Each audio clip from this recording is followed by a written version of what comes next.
السلام علیکم، welcome back to Urdu audio stories. کیسے ہیں آپ سب؟ امید کرتی ہوں خیر خیریت سے ہوں گے۔ اوکے، تو آج ہم پڑھنے والے ہیں ظالم عشق سیزن 2 کا پارٹ 7۔ امید کرتی ہوں اب تک کی اسٹوری آپ لوگوں کو پسند آئی ہوگی اور آگے کی بھی پسند آئے گی، تو چینل کو سبسکرائب کرنا نہ بھولیں، ویڈیو کو لائک کیا کریں۔ چلیں چلتے ہیں اپنے ناول کی طرف، بغیر دیر کیے سٹارٹ کرتے ہیں۔ جیسے ہی سورج نے آسمان پہ اپنی روشنیاں بکھیرنی شروع کیں، پرندے چہچہاتے ہوئے فضا میں اڑنے لگے۔ سردی کا زور ٹوٹ چکا تھا اور دن بدن گرمی کے آثار بڑھ رہے تھے۔ شاہ ویلا میں ناشتے کی ٹیبل پر ہر چیز نہایت نوازت سے سجی رکھی تھی۔ سفید چمکدار پلیٹوں میں گرم سنہری رنگت والے پراٹھے رکھے تھے جن سے تازہ تازہ خوشبو اٹھ رہی تھی۔ پاس ہی ٹوسٹ کی ایک ٹرے رکھی تھی جس کے ساتھ بٹر اور شہد کے فلیورز کے جال رکھے تھے۔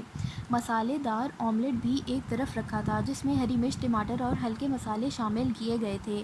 رخسار بیگم باران کے لیے اس کے معدے کے لحاظ سے ہلکا پھلکا ناشتہ ہی بنواتی تھی، لیکن آج میرب نے ناشتے کی ٹیبل پہ خصوصی اہتمام کیا تھا، اور شاید اب روز اسی طرح کا اہتمام کیا جانا تھا، کیونکہ میرب جانتی تھی کہ یزدان کھانے کا کتنا شوقین ہے۔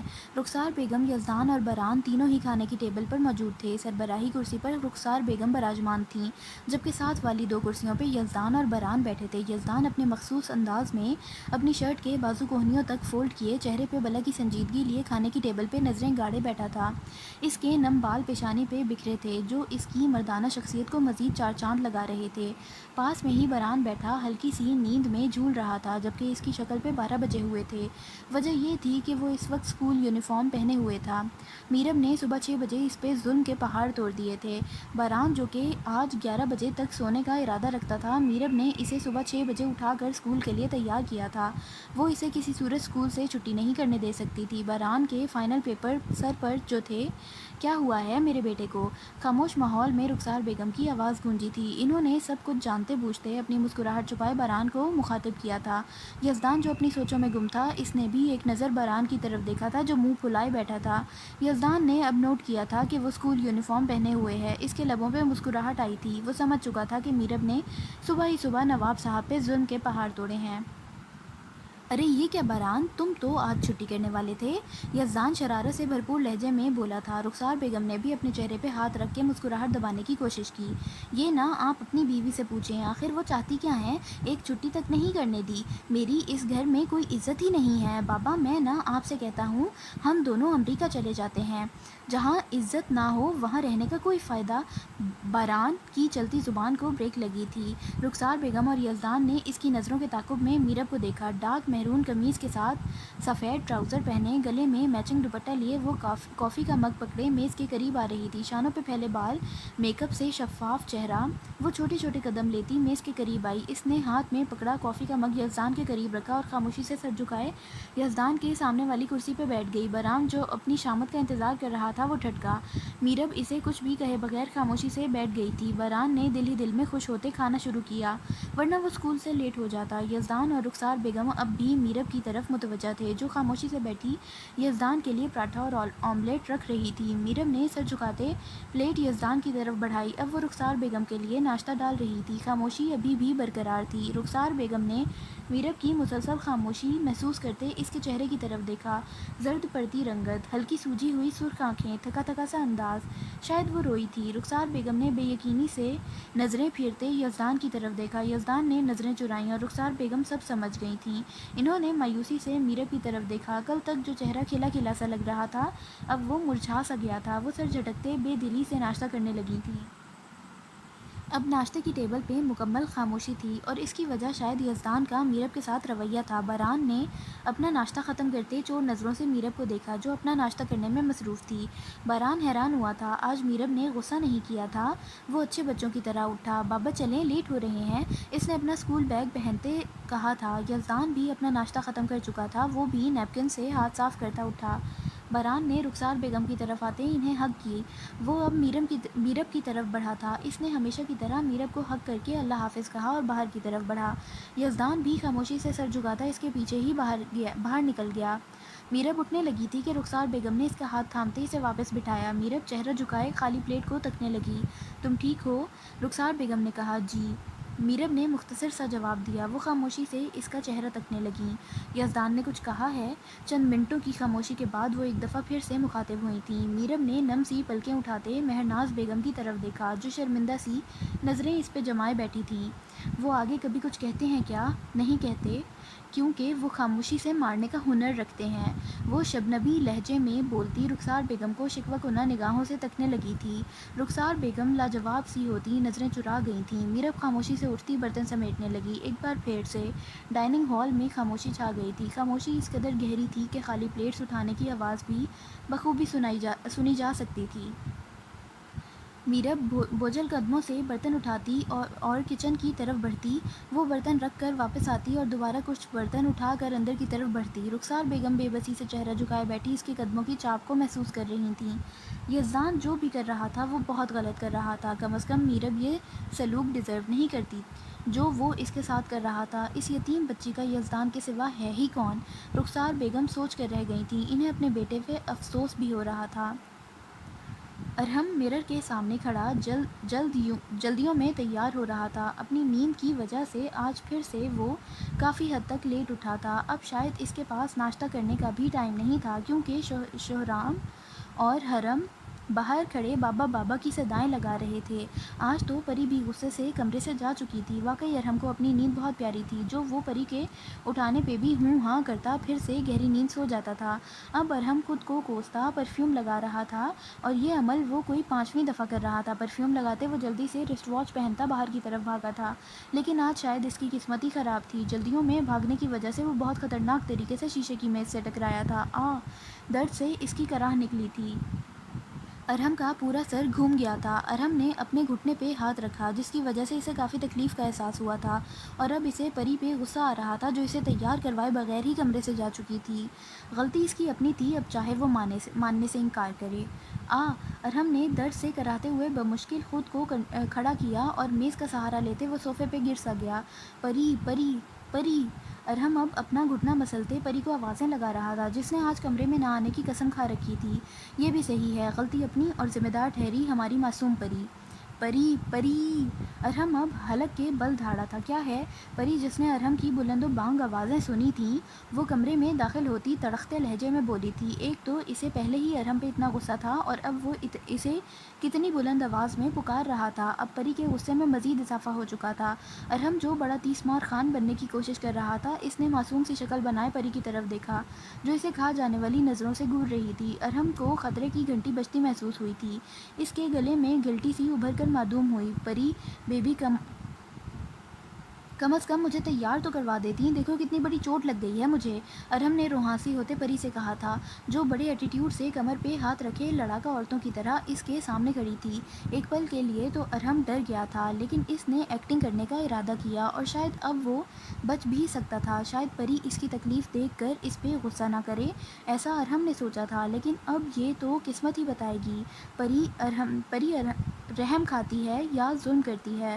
آپ کوئی چھوٹے بچے ہیں جو میں آپ کو تیار کرواؤں گی؟ پری بولتے ارحم کی طرف بڑھی کیونکہ ارحم کی شکل پہ واقعی تکلیف کے اثرات تھے جس کو دیکھتے پری پریشان تو ہو چکی تھی لیکن اس نے ارحم پہ واضح نہیں ہونے دیا تھا۔ پری نے ارحم کے قریب آتے جیسے ہی اسے بازو سے تھاما وہ ٹھٹکی۔ اس نے گھور کر ارحم کی طرف دیکھا۔ کیا؟ ارحم نے پری کو اس طرح دیکھتے آئیبرو اچکائی۔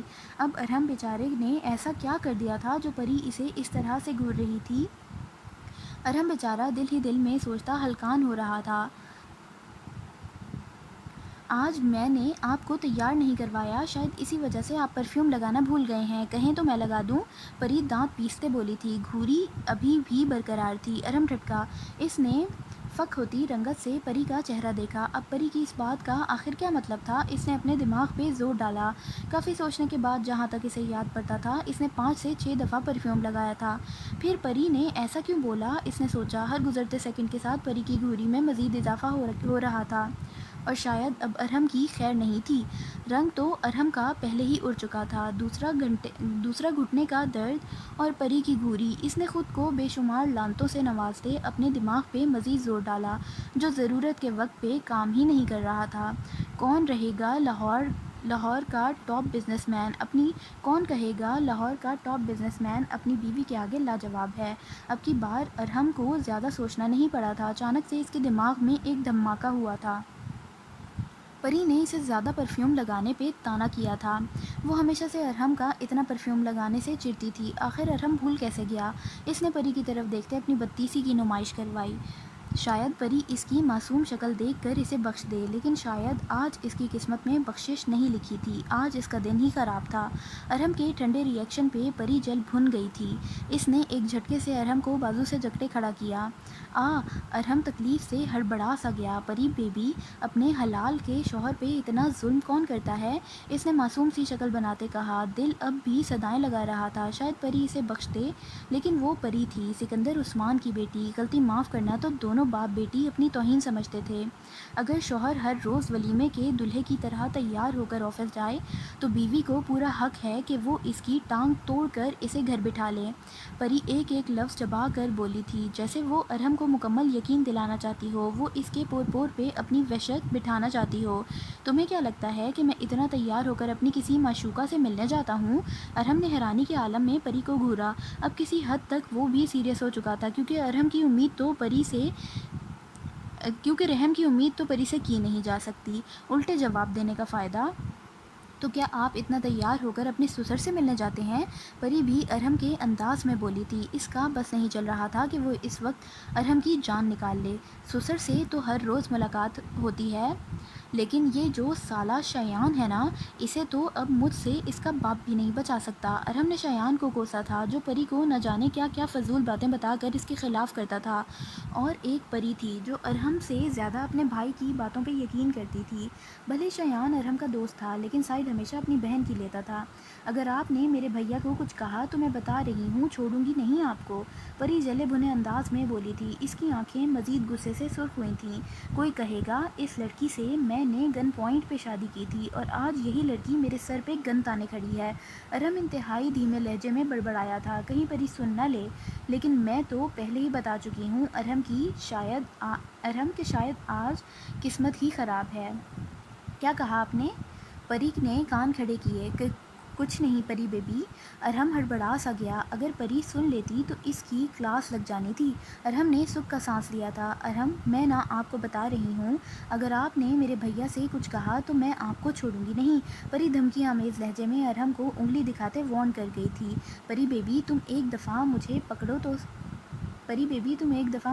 تو صحیح، قسم سے اف تک نہیں کروں گا، بس شریف بن کر تمہاری باہوں میں سما جاؤں گا۔ ارحم آنکھ ونک کرتے ذو معنی لہجے میں بولا تھا۔ ارحم کی بات پہ پری کے چہرے پہ ایک دم سے مسکراہٹ آئی تھی۔ ایک پل میں چہرہ سرخ گلاب کی مانند کھلا تھا۔ اس کا غصہ 1 منٹ میں غائب ہو چکا تھا۔ واقعی ارحم اس کو 1 منٹ میں بلش کروانے کا ہنر رکھتا تھا۔ ارحم نے اس کو بچوں کی طرح مسکراتا دیکھ جھک کر اس کی پیشانی پہ لب رکھے۔ چلیں، اب بچے اسکول سے لیٹ ہو رہے ہیں۔ پری اسی طرح مسکراتے ارحم کا ہاتھ تھامے باہر کی طرف بڑھی تھی۔ ارحم نے بھی گہرا سکھ کا سانس لیا تھا۔ آج تو بچت ہو گئی، آئندہ خیال رکھوں گا، شاید اور ایک دفعہ کوئی بہانہ نہ ملے، اس نے دل میں سوچا تھا۔ ارحم، کیا ہوا ہے تمہیں؟ ایسے کیوں چل رہی ہو؟ مہناز بیگم اسے اس طرح چلتا دیکھ کر فکر مندی سے بولی تھیں۔ بس ماما، تھوڑی سی چوٹ لگ گئی۔ ابھی ارحم بول ہی رہا تھا کہ باہر سے بابا بابا کی آوازیں آئیں۔ ارحم، بچے تو بچے، تم خود بچوں سے بڑھ کر ہو۔ رخسار بیگم نفی میں سر ہلاتے ہوئے اس کے گھٹنے کا جائزہ لینے لگی تھیں۔ استغفراللہ، یہ بچے ہیں؟ پری منہ میں ہی بڑبڑائی تھی۔ ارحم کے قریب کھڑے ہونے کی وجہ سے ارحم نے اس کی بڑبڑاہٹ واضح سنی تھی۔ اس کے لبوں پہ گہری مسکراہٹ آئی۔ پری بیبی، دھیان سے پکڑو، گر جاؤں گا میں۔ ارحم پری کے کندھے پہ ہاتھ کا وزن بڑھاتے شرارت سے بولا تھا۔ پری ایک جھٹکے سے ارحم سے دور ہوئی تھی۔ ارحم نے بمشکل خود کو گرنے سے بچایا۔ اب ارحم پری کو خونخوار نظروں سے گھور رہا تھا، جو اس سے کچھ فاصلے پہ کھڑی ہاتھ باندھے بچوں کی طرح ہنس رہی تھی۔ کیا قسمت تھی ارحم کی، بیچارہ مذاق بھی نہیں کر سکتا۔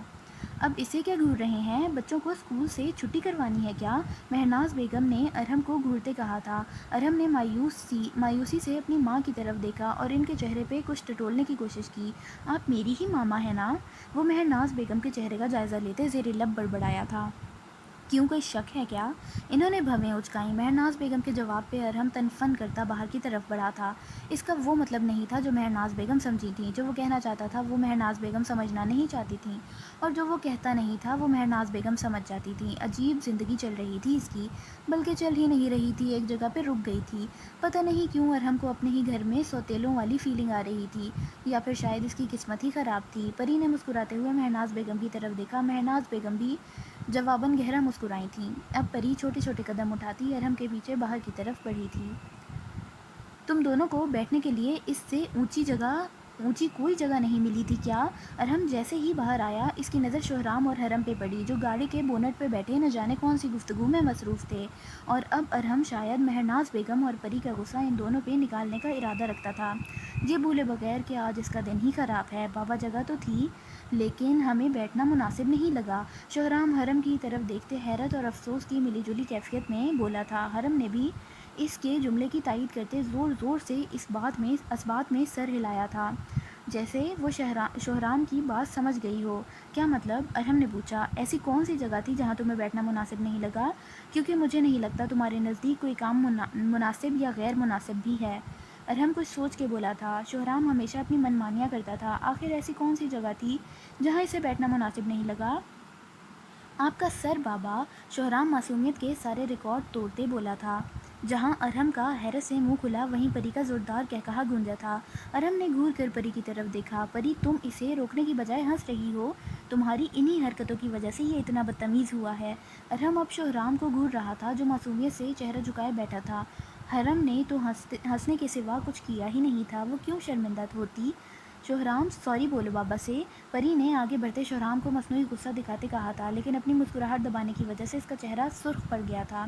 سوری بابا، شہرام نے آنکھیں ٹمٹماتے کہا۔ اٹس اوکے، چلو اب۔ ارہم نے آگے بڑھتے ان دونوں کو نیچے اتارا۔ وہ ہمیشہ کی طرح پری کو اللہ حافظ کہتے گاڑی میں بیٹھ چکے تھے۔ ارہم نے پری کی طرف بڑھتے اس کے گرد بازو پھیلائے۔ شام میں تیار ہو جانا، باہر چلیں گے، ارہم نے اس کی پیشانی پہ لب رکھتے کہا تھا۔ پری نے شرماتے شرماتے اس بات میں سر ہلایا۔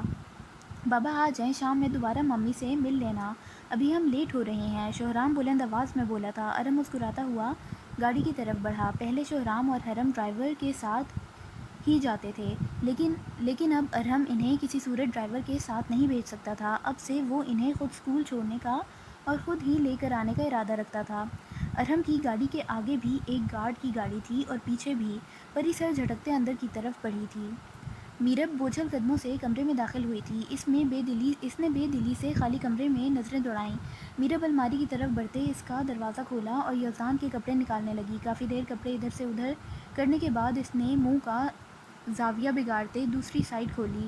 یزدان کے بہت سارے کپڑے استری ہوئے پڑے تھے، لیکن میرب اس کے کپڑے خود استری کرنا چاہتی تھی، وہ بھی اپنی پسند سے۔ دوسری سائڈ کھولتے ہی اس کے چہرے پہ مدھم سی مسکراہٹ آئی تھی۔ اس نے مسکراتے ہوئے سامنے رکھی یزدان کی بلیک شلوار قمیض نکالی۔ دروازہ بند کرتے وہ باہر کی طرف پلٹی تھی۔ اس نے دوسرے کمرے میں آتے یزدان کے کپڑے استری کیے۔ کچھ دیر بعد وہ دوبارہ کمرے میں آئی تھی۔ اس نے بیڈ کی ایک سائڈ پہ کپڑے پھیلائے۔ اب وہ ڈریسنگ ٹیبل کی طرف بڑھی تھی۔ اس نے ڈرار کھولتے یزدان کے سوٹ کے ساتھ میچنگ کی رسٹ واچ نکالی۔ اب وہ یزدان کے لیے اس کا فیوریٹ سینٹ نکال رہی تھی۔ اس سارے عمل کے دوران اس کے چہرے پہ پھیکی سی مسکراہٹ برقرار رہی تھی۔ کیوں تھی وہ خود نہیں سمجھ پا رہی تھی۔